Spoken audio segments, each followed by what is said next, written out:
A very good evening and welcome to the State of Business on our television. This is Madhusha Thavapalakumar. Let's take a look at the headlines first. British Council reveals findings of English Impact Survey conducted in Sri Lanka. Combination of domestic and external threats caused by drop in Sri Lankan tea exports, says Minister Harshadi Silva. Now the stories in detail. The British Council today announced the findings of its English Impact Survey and evaluation of English language capabilities amongst students in schools across Sri Lanka. According to the independent survey, female students performed better than male students across all scales, while 58% of the participated population achieved A1 CEFR level in the English language assessments. It is not enough for the person to know grammar of English, but for them to be able to use the language for the other purposes in the workplace and in their social lives. Research was carried out by the British Council in collaboration with the Ministry of Education through the English Impact Survey of 2017. The English Impact Survey was carried out island-wide. Over half of the students who took part, 58%, achieve A1 CEFR Common European Framework level in the English language assessment, with almost 30% achieving A2 level. These very roughly equate to a basic user and pre-intermediate respectively. Levels of achievement were highest for listening skills with a mean scale score of 23.6, with the top nearly 40% of students demonstrating an intermediate level. Relatively strong performance, writing with a mean scale score of 8.34, together with poor performance in speaking, a mean scale score of 4.91, had a major impact on lowering the overall performance levels.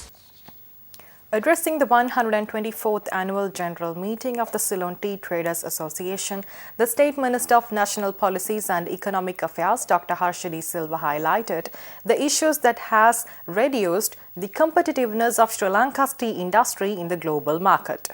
At home and abroad, the economy in which we produce and sell tea today is drastically different to what it was a couple of decades ago. Few key issues. At home, the industry faces factor market limitations. What are factor market limitations? A technical term, but nevertheless, it is availability of land, limited land, tired soil, and relatively better paid labor force that is less willing to work on plantations. So we have a problem with land and labor. So that is something that's not going to go away quickly. Environmental threats, you talked about the vagaries of the weather, and it's now becoming quite regular to expect the unexpected. Rains and droughts at the same time, regular flooding and landslides in the hill country, threaten our plantations as well as our people. And abroad, we have to combat the rise of competing suppliers that are buoyed by factors like cheap labor, more land availability, and fewer import restrictions. This is the reality that we face when we are competing in the global marketplace. I found out that in the 60s, Sri Lanka exported almost 40% of the world's tea, and Kenya and China exported about 2.5% each. In 2016, Sri Lanka, Kenya, and China were all responsible for between 16 to 20% each of world's tea export. So we have drastically come down in terms of market share in the global market. So considering domestic and external threats together, we see the main pitfall plaguing Sri Lanka tea. It is clear that Sri Lanka tea is losing markets. So what does all this suggest? Assuming that the quality of Ceylon tea is still high, as is evidenced by the high price it commands in global markets, remaining possible reasons for our current troubles are: A, we are not producing enough; B, we are not marketing well; and C, we are focusing on the wrong products. Speaking further, Dr. Harshadi Silva stated that Sri Lanka could integrate into global supply chains while protecting the Ceylon tea brand and Sri Lanka's tea production industry, and proposed setting up a tea centre as a bonded exclusive warehouse zone. Dr. E. Silva also emphasized the need for an extremely thorough and regulated environment, law enforcement and security measures to ensure that Ceylon tea is not blended with cheaper imports.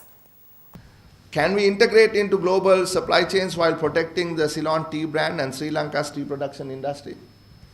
Possible. If we set up perhaps centers as bonded exclusive warehouse zones, envision them as offshore zones, Ceylon tea could go into the zone, but any tea that comes out of the zone would be packaged in Sri Lanka instead. If this seems impractical, consider banks that run FCBO operations completely separately from their domestic operations. So you can ring fence these activities if one really wants to.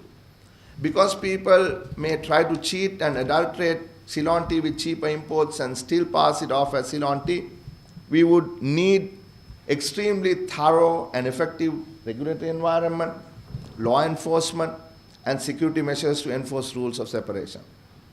This may even help us protect Ceylon tea brand, because right now most of our tea is already exported bulk and then end up in multi-origin blends in those countries. Let's take a look at more news after this short break.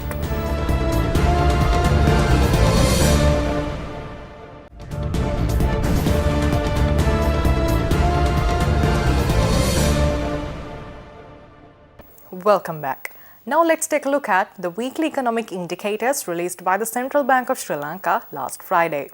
According to CBSL, during the period, crude oil prices largely followed an increasing trend. At the beginning of the week, prices rose due to uncertainty over Libyan oil exports, and as US crude stocks fell by nearly 10 million barrels last week, the most in nearly 2 years.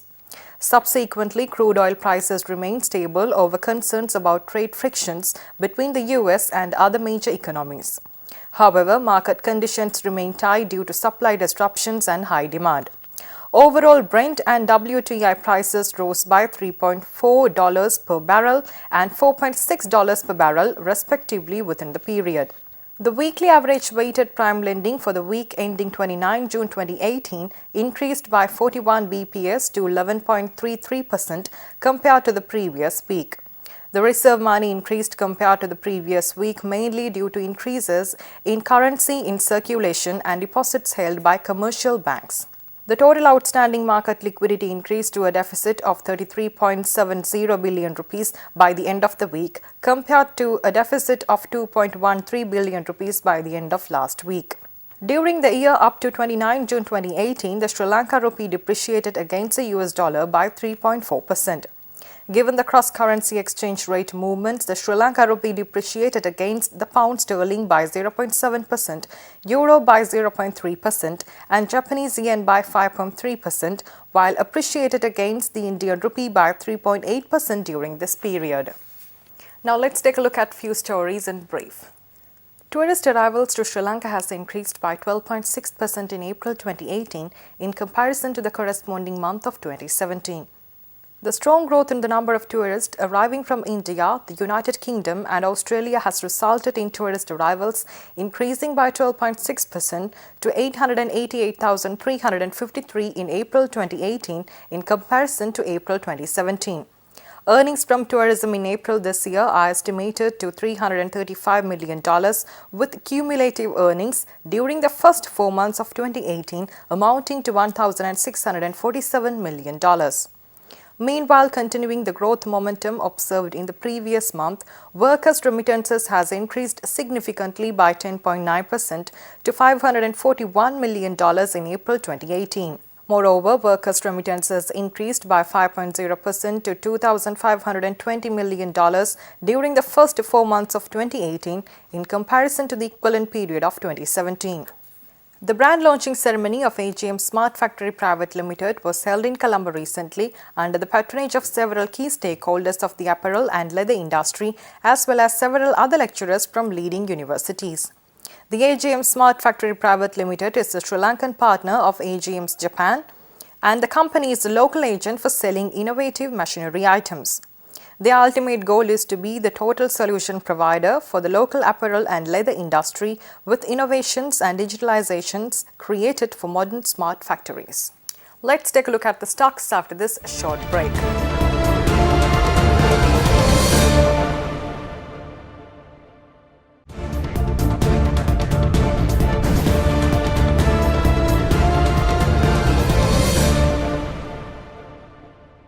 Welcome back. Trading at Colombo Stock Exchange ended on a negative note today. The All-Share Price Index dropped 66.29 points to close at 6,128.34 and the S&P SL20 dropped by 40.60 points to close at 3,348.28. The turnover was 755.9 million rupees and 19.1 million shares were traded. Next is Forex rates.